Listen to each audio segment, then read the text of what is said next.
satu di dalam doa sebelum kita mendengarkan firman Tuhan. Terima kasih Bapa di sorga buat kekuatan Allah yang Allah berikan bagi kami di pagi hari ini. Kami boleh menyembah Engkau, kami boleh meninggikan Engkau karena Engkau mengasihi kami Tuhan. Dan kami boleh hidup sampai hari ini karena Engkau. Kami akan mendasari seluruh kehidupan kami dalam terang kebenaran firman Allah. Namun kami sungguh mengaku Tuhan, tanpa Roh Kudus-Mu Tuhan, kami tak akan mengerti tentang kebenaran firman. Kami hanya bisa mendengar, namun kami tidak akan mampu untuk melakukannya, Bapak. Sebab itu Tuhan, tolong hati kami, supaya hati kami terbuka. Isi bejana hidup dengan kebenaran firman-Mu, supaya hidup kami dipenuhi dengan sukacita di hari ini.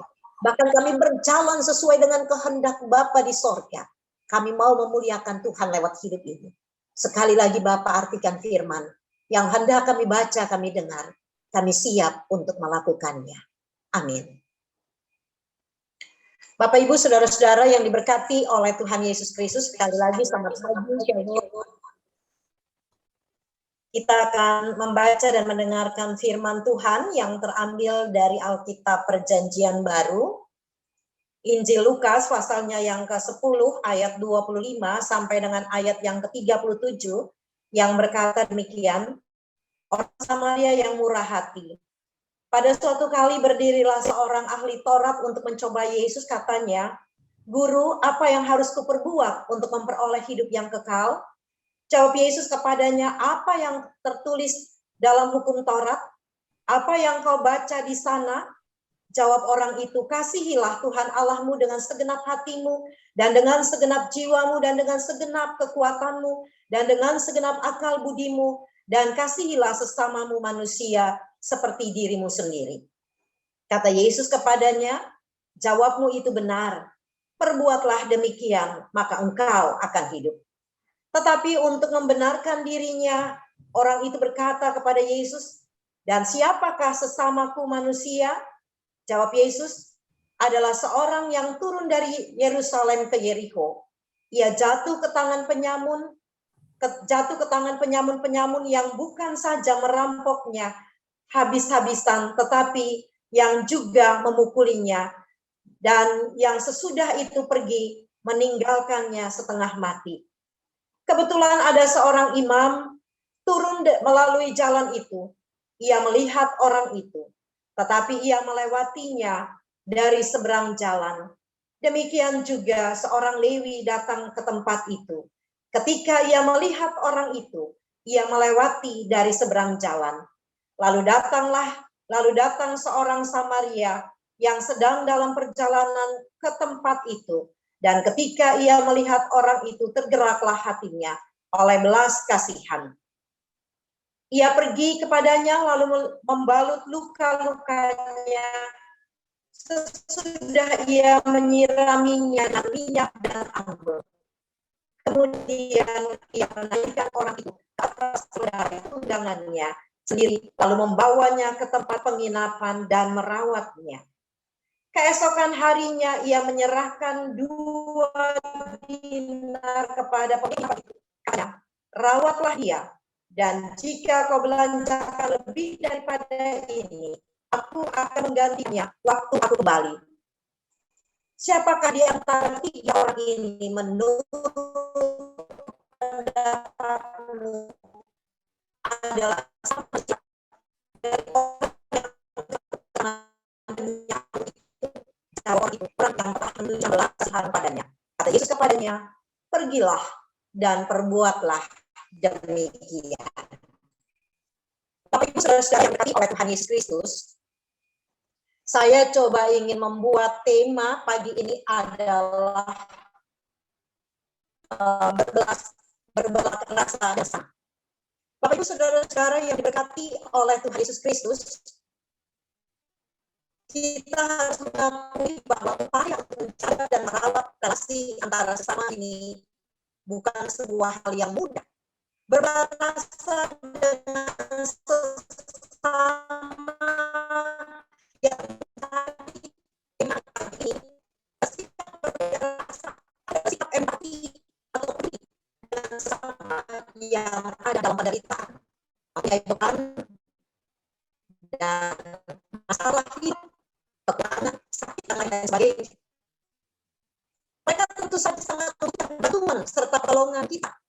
Nah, bagaimana sikap berbelah rasa ini menjadi gaya hidup orang percaya sebagai orang-orang yang dikatakan orang Kristen, yang diwujudkan dalam relasi hidup antara sesama persekutuan maupun juga dengan orang lain di sekitar kita. Dalam kehidupan bermasyarakat pula. Bapak, Ibu, saudara-saudara yang diberkati oleh Tuhan Yesus Kristus. Melihat kehidupan sesama adalah juga melihat kehidupan kita. Masalah sesama adalah juga masalah kita. Beban pergumulan sesama juga adalah beban pergumulan kita. Untuk mendalaminya, maka Lukas 10 ayat 25 sampai dengan ayat yang ke-37 tadi yang kita baca akan menjadi dasar dan sandaran kehidupan kita. Bapak, Ibu, saudara-saudara yang diberkati oleh Tuhan Yesus Kristus, mau dikatakan dalam perikop ini, sebuah perumpamaan yang diajarkan oleh Yesus kepada murid-muridnya.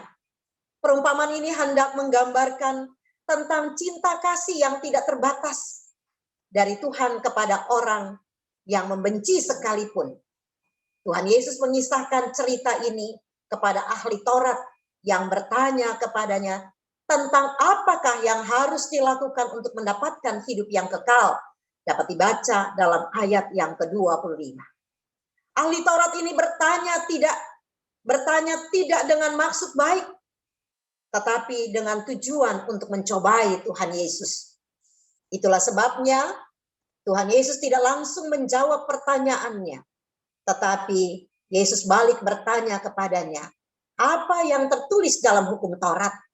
Sebab bagi Yesus, ahli Taurat ini adalah orang-orang yang tahu persis tentang kebenaran firman Allah, tahu tentang hukum Allah, bahkan mungkin mereka menghafalnya. Bapak, Ibu, saudara-saudara yang Tuhan Yesus kasihi, Yesus menjawab yang tertulis dalam hukum Taurat. Apa yang kau baca di sana? Pertanyaan Tuhan Yesus ini sudah membuka maksud ahli Taurat ini. Sebab tidak mungkin seorang ahli Taurat, ia tidak tahu, tetapi ia pasti tahu dan bahkan sudah menghafalnya. Hal ini terbukti dari jawaban ahli Taurat yang lengkap dengan mengutip kitab Taurat tentang hal mengasihi Tuhan Allah dengan mengasihi sesama manusia.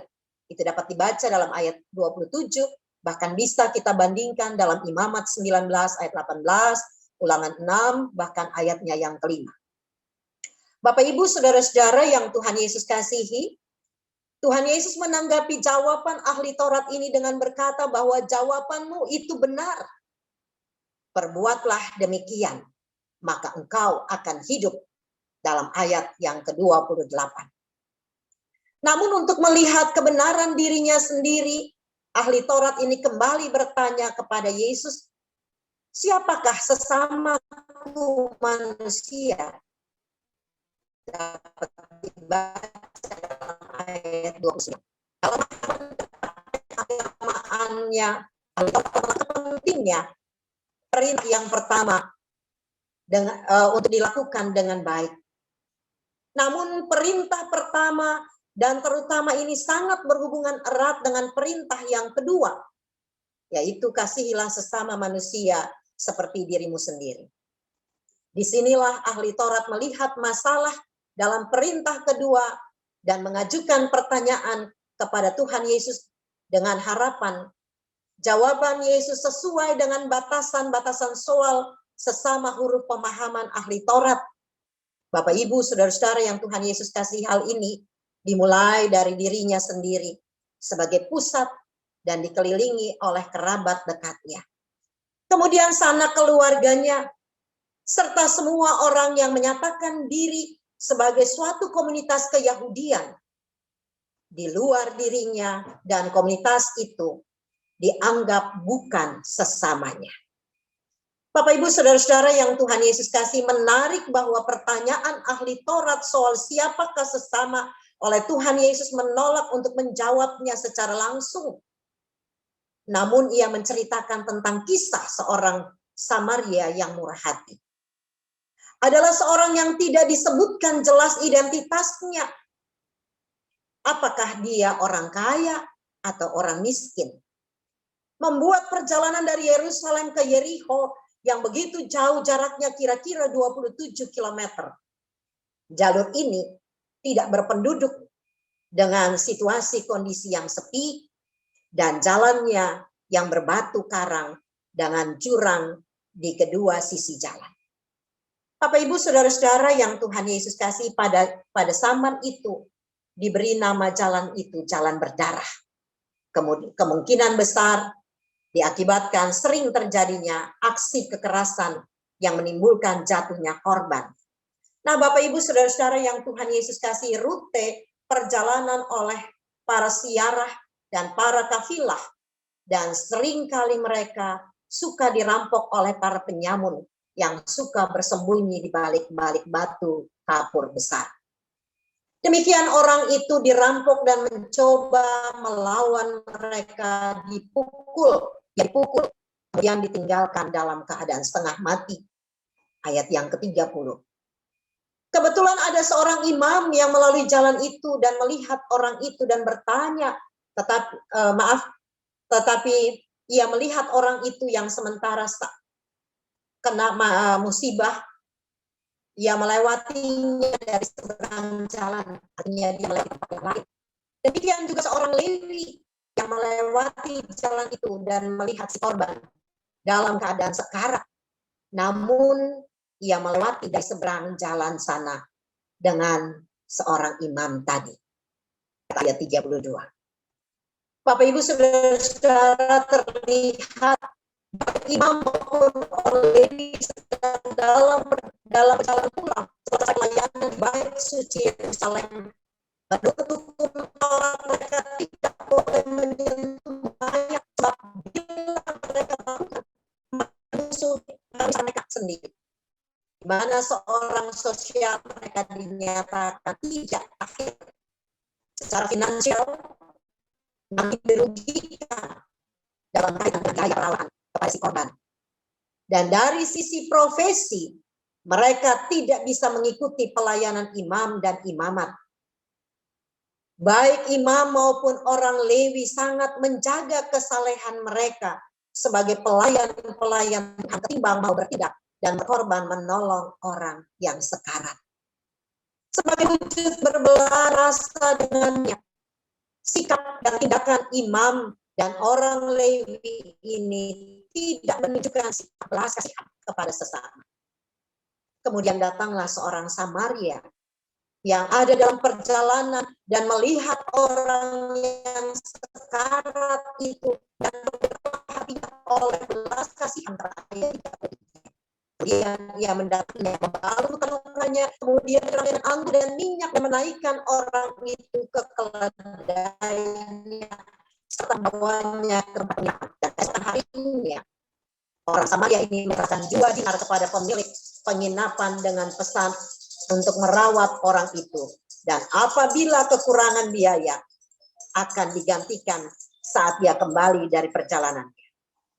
Bapak Ibu saudara-saudara yang Tuhan Yesus kasihi, sikap dan tindakan orang Samaria ini menunjukkan empati yang berbelah rasa dengan sesamanya yang sekarat dan membutuhkan pertolongan. Perbedaan suku, agama, ataupun derajat tidak penting baginya. Justru yang dilihatnya adalah sesama yang sangat membutuhkan pertolongan dengan dia dan membutuhkan bantuan daripadanya. Orang Samaria ketika menolong orang yang sekarat tidak bertanya apakah korban ini orang Yahudi atau orang Romawi. Orang Samaria ini pun tidak melakukan perbuatan tidak mengasihi dengan memperhitungkan untung dan rugi kalau merawatnya ataupun mendapatkan timbal balik. Namun perbuatan orang Samaria ini sangat tergambar sebagai pengorbanannya yang tulus tanpa pamrih, yang mencakup aspek uang, harta milik, risiko kesehatan, dan keamanan serta waktu untuk menunjukkan kasih perhatian yang sungguh-sungguh kepada penderita yang sekarat itu. Bapak Ibu Saudara-saudara yang Tuhan Yesus kasihi, orang Samaria ini pun menunjukkan moral yang baik dan sangat dipercaya. Hal ini terlihat dari relasi dengan pemilik penginapan yang sangat dipercaya saat diberi tugas untuk merawat dan menanggung kekurangan biaya pengorbanan yang menderita. Sebuah sikap yang mesti diteladani oleh kita semua sebagai orang Kristen. Dan akhir cerita ini Tuhan Yesus mengajukan pertanyaan kepada ahli Taurat tentang siapakah sesama manusia orang yang jatuh ke dalam tangan penyamun itu. Ahli Taurat pun menjawab, orang yang telah menunjukkan belas kasihan kepadanya. Dan kata Yesus kepadanya, pergilah dan perbuatlah demikian. Bapak Ibu Saudara-saudara yang Tuhan Yesus kasihi, bahkan dari pembacaan ini mau mengisahkan atau juga mau menantang kita semua tentang para hamba Tuhan, juga orang-orang percaya, ya, di mana terkadang kita pandai menghafal ayat-ayat firman Tuhan dari Kejadian sampai Wahyu. Kita selalu duduk di bait Allah, kita selalu mengajar, kita selalu mengajak orang lain untuk kuat, untuk mampu dan bertahan, bertumbuh dalam iman dan pengharapan. Namun adakah ketika orang-orang kurang, orang-orang lemah di sekitar kita, orang-orang miskin, apakah kita bisa menolong mereka ataukah hanya kita berkata, kasihilah Tuhan Allahmu dengan segenap hatimu dan dengan segenap jiwamu, dengan segenap kekuatanmu. Tetapi kita lupa terkadang dengan mengasihi sesama adalah bagian untuk melayani Tuhan. Terkadang kita tinggal di istana. Jemaat-jemaat kita tinggal di rumah-rumah yang hampir roboh. Tinggal di dalam kedinginan. Tinggal dan tak mampu untuk berbuat sesuatu. Bapak Ibu Saudara-saudara yang Tuhan Yesus kasih, Tuhan mau bilang, bukan hanya kita berkata, kasihilah Tuhan Allahmu. Tetapi kita harus mengasihi sesama dengan tindakan nyata kita. Menolong orang bukanlah hanya sekedar menjadi orang Kristen atau bagian daripada orang percaya. Bagian daripada saudara kita, keluarga kita, tetapi menjadi bagian kita, tanggung jawab kita adalah menolong sesama kita di mana saja Tuhan tempatkan kita. Dan terutama keluarga kita yang membutuhkannya. Tuhan memberkati kita. Amin. Mari kita berdoa untuk kebenaran firman Tuhan. Kita berdoa. Kami bersyukur dan berterima kasih Tuhan buat kebenaran firman Allah yang mengajak kami untuk mengasihi sesama kami yang membutuhkan pertolongan sebagai wujud iman kami kepadamu Bapa. Hamba-Mu telah selesai dalam berbicara. Tapi hamba percaya Roh Kudus-Mu akan berbicara terus bagi kehidupan kami. Supaya lewat kelebihan-kelebihan yang Tuhan berikan bagi kami. Kami mau berbagi dengan sesama kami, di lingkungan kami, di mana saja kami berada. Lewat profesi-profesi kami masing-masing. Tuhan berkati kami. Roh Kudus-Mu menuntun kami. Supaya kami dapat menyaksikan kasih dan kemurahan Allah. Ini doa kami Bapa. Dalam nama Yesus Tuhan kami berdoa dan bersyukur. Buat kesempatan yang indah yang Tuhan berikan bagi kami. Untuk duduk di kaki salib. Amin.